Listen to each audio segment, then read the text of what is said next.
Hi Aries, welcome to Higher Source Tarot for your Is It in the Cards Love Tarot reading for September 2021.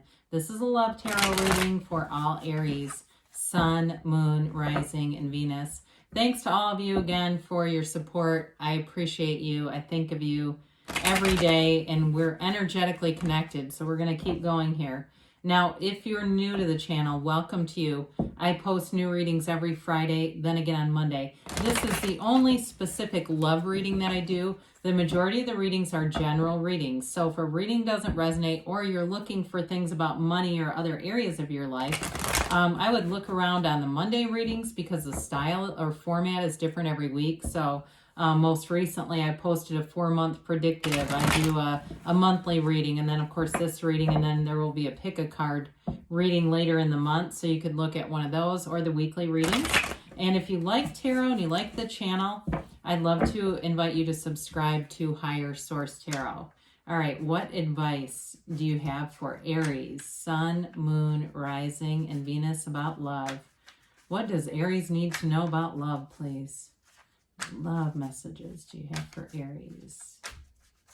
Okay, so we will draw 3 cards to represent your energy, 3 cards for the person you're attracting, 3 cards on the advice, and we'll have an Angel Answers Oracle card reading. So your energy, you've got the King of Wands, the 7 of Wands, and the 5 of Cups. Their energy is the Hermit, the 6 of Wands, and the Chariot. Your advice here is the 3 of Wands, the 2 of Pentacles, and the Empress. Well, I do feel like there's something about, it may be you or something about somebody making up their mind here. You definitely have love with the Empress. We like to see that. And I like their energy. I feel like they have no hesitation about moving forward. For some of you, it may just be a matter of aligning with the energy because the person's already here. They don't need to be created or born or something. The energy's here. It's just a matter of matching up with it. And that's true for anything that you're desiring. But I feel like you have not given up on love. You know, with that 5 of Cups, there's definitely been disappointment.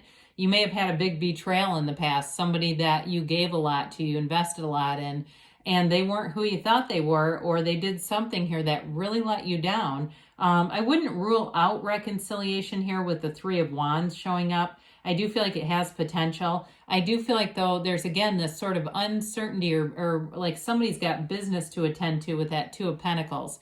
With the King of Wands, you are charismatic. You're attracting people. The King of Wands is a leader, and that's you, right? I tell you regularly, you're the initiator of the zodiac. You go where other signs won't or can't.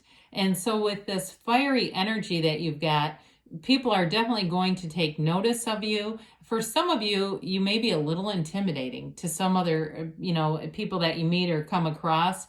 But with that King of Pentacles, he's passionate, he's committed, he doesn't get into relationships that aren't for him. He just doesn't do that. With the 7 of Wands, that is a card of pursuing what you want, your heart's desires, not giving up. It is a card, too, because 7s are fortunate numbers. They're all about victory, alignment, successful conclusions, and you have it at least a couple of times here. You've got it with the Chariot, too. You both have it in your energies.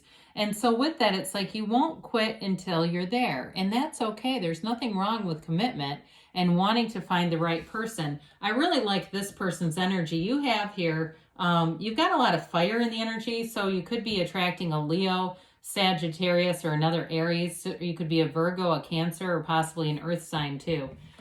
So with their energy, they've got a very mature energy. They may be very goal oriented, and that 2 of Pentacles that we'll get to in a minute, it may have something to do with them too. If it's like this busyness with work and it's just a matter of work-life balance kind of stuff. But with the Hermit, I do feel like they are deep, they're mature, they know who they are. They're not afraid of a commitment. It's just a matter of, like I said, there's something here with somebody balancing things. With the Hermit, too, though, there's a gentleness about it. There's sort of this easygoing nature about them where they don't get, they don't get too keyed up on problems. They find solutions. They're very solution-oriented type of energy. Now with the Six of Wands, they've got great confidence. And maybe somebody who is a business owner or in sales of some sort, even though they've got the energy of the Hermit, which is like oftentimes can be somebody in healthcare or somebody in a helping profession, a teacher of sorts. But I do feel like with that Six of Wands and Chariot energy together, this is somebody who's driven, you know, and it feels like something like that, or maybe it's like medical administration or something. But either way, with the Six of Wands, it's an energy of great confidence. They know what they want. And again, I do feel like it's a matter of figuring out work-life balance if it's on their end. But with the Chariot, we love to see this here because the Chariot is victory, it's triumph, it's you know, really an energy of law of attraction. All right, so I feel like they are manifesting a relationship with you and vice versa. And with the Chariot, you've got that heavenly curtain, right, that indicates the universe, and the Chariot that's planted firmly on the ground. So this person may be very good at manifesting material things around them. They may not realize that they're doing it, but they just have that natural knowing that things are going to work out, things are happening. And then, of course, down here, you've got the two Sphinxes that he controls with his mind. There's nothing binding them to that Chariot. They pull that thing by his thoughts alone. And it's also, the Sphinxes also represent a balancing of polarities between that sheer will and working with the universe, okay? So with this, I do feel like this person is very used to success. They're used to getting what they want, and they feel like it will all work out. I just get that. That's what they say, though. It's all going to work out. They're not, like, they don't get worried about stuff. So with the Three of Wands here, the Three of Wands is a card of success and knowing. It's a card of waiting, though, all right? So I do feel like with your energy especially, it has more to do with you aligning with this, with the energy of having it now. The Three of Wands, though, is unbothered. He's not anxious. He's not thinking it's not going to happen. Anxiety is really related to our belief that something won't occur. We've talked about the Two of Pentacles quite a bit here. It's that balance. But again, I feel like somebody here needs to shore up some loose ends, or like we said, that work-life balance. It may be you too. On your end, if there's something about finance or getting something straightened with finance keeps coming in. The Empress is a wonderful, loving energy. So is it in the cards? Yes. I do feel like it's a relationship that will heal a broken heart. And it's possible, too, that there's reconciliation here with the Five of Cups, Three of Wands combination.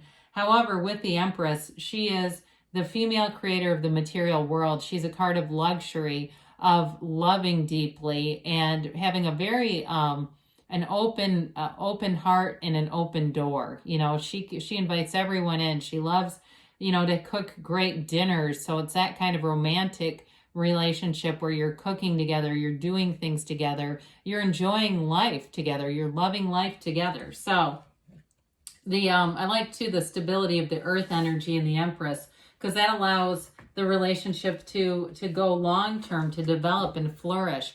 Everything grows around the Empress. Everything, love flourishes, commitments, bonds flourish in the energy of the Empress. So let's see here. And since you're the Emperor too, it is represented in the tarot, I do feel like you have a match here. Okay, she shows up with a reason, and you're it. So let's see here about a timeline for Aries.